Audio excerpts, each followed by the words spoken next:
আসসালামু আলাইকুম। আসলাম আপনাদের সাথে একটা কথা মনে হইল তাই। হাজারো প্রবাসী ভাইদেরকে দেখছি এই বড় বড় বিল্ডিংয়ের কাজগুলি করতে যায়। অনেক ভাইদেরকে দেখছি এই বিল্ডিংয়ের কাজটা করতে যায়। সামনে আমার বিল্ডিংটা, এখানে কাজ করতে যায় দেখছি একটা লোক কীভাবে মারা গেল। হাজারো প্রবাসী আসে, বাড়ি ঘর বিক্রি করে, জায়গা জমিন বিক্রি করে একটু পরিবারের হাসির আশায়, সুখের আশায়, কিন্তু হাজার প্রবাসীর গল্প লেখার আশায় এসে গল্পটা ওইখানেই থেমে যায়, যে এই গল্পটা লেখাই হয় না।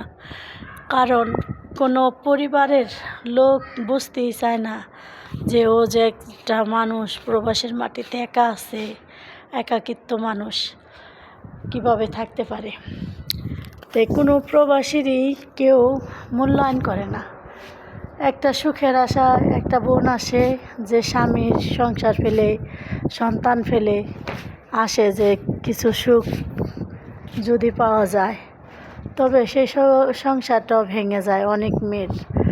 আবার অনেক মেয়ে বাড়ির টেনশনে মৃত্যুবরণ করে। আমি কয়েক মাস আগে আমার বাড়ির সামনে একটা মেয়ে স্বামী বা মা বাবা টাকা পয়সা নিয়ে একটু ভেজাল করছে, সে মেয়েটা মারা গেছে ফাঁস দিয়া। তাই তার খালি মোবাইলে কল রেকর্ডিংগুলি ছিল দেখে তার মালিককে কোনো কিছুই করতে পারে নাই, তাহলে তো তার মালিকে পুরো ফাইসে গেত। তো তাই কই যে প্রবাসে একটা সুখের স্বপ্ন নিয়ে আসে মানুষ, কিন্তু স্বপ্ন যে ভেঙে চুরে তছনছ হয়ে যায় এইটা কোনো মানুষই বুঝে না বা বুঝতে চায়ও না। সবাই আসে আশা করে, কিন্তু প্রবাসীর মূল্যায়ন আমাদের মন হয় কারো কাছে পাওয়া যায় না। না যদি মেয়ে আসে, না স্বামীর কাছে, না ভাইদের কাছে, না বোনদের কাছে, না সন্তানদের কাছে, কারো কাছে না। প্রবাসীর একমাত্র ভালোবাসে টাকার কারণে, টাকার কাছেই তারা সব কিছু হেরে যায় বা হারতে বাধ্য হয়। আর হয়তো কোনো মেয়ের সংসার ভাঙে। আর একটা পুরুষ যদি প্রবাসের মাটিতে আসে, সেও অনেক একটা স্বপ্ন নিয়ে আসে, পরিবার থেকে, মা বাবা ভাই বোন সবাইকে থুয়ে, বা ছেলে সন্তান থেকে। অনেক ছেলেরা আছে যে নতুন বিয়ে শাদী করছে বা একটা বাচ্চা কাচ্চা হইব বা তাদেরকে থুয়ে আসছে, কিন্তু দেখা গেছে কি তার প্রবাসী টাকাটার এই ভালো মনে করে টাকাটা ইনকাম করে দেয়। টাকাটা খাওয়ার পরে তারা তার কথা কিছুই মনে করেন না। হয়তো মেয়েটা চলে যায় বা মা বাবা বলে তোরা কী করছস, তুই কী করছস, এরকম।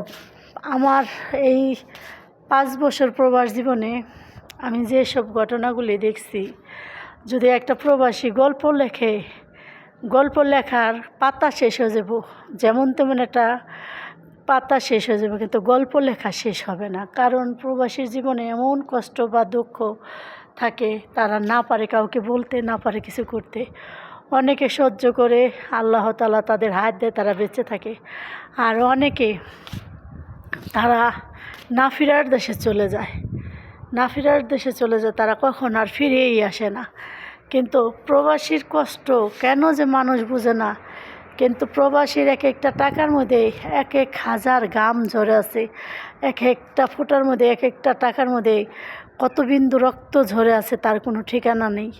কারণ দেখেন, আমরা প্রবাসের মাটি সবাই আসি, কিন্তু সবার যে মালিক ভালো এমন কোনো কথা না। এমনও বাড়ি আছে মালিকে মারধর করে, মেয়েদেরকে হোক ছেলেদেরকে হোক।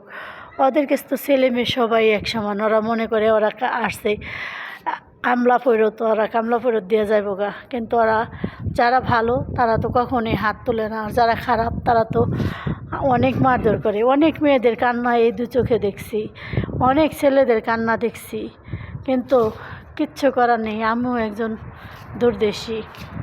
তো ভাগ্যের কি আমার যদি 2টা টাকা বেতন কম হয়, আল্লাহর রহমতে আমি সব দিকে সুখী। আমার মালিকও ভালো পাইছি। 5 বছর জীবনে বিদেশ করলাম 3টা রাষ্ট্র, কিন্তু আমি সব জায়গায় ভালো পেয়েছি। কিন্তু পেলে কী হইব, শান্তি যে জিনিসটা, সে জিনিসটা পাই নাই। কারণ একটা সংসার ফেলে আসা, একটা সাজানো গোছানো সংসার ফেলে আসা, তার সন্তানদের ফেলে আসা অনেক কষ্ট।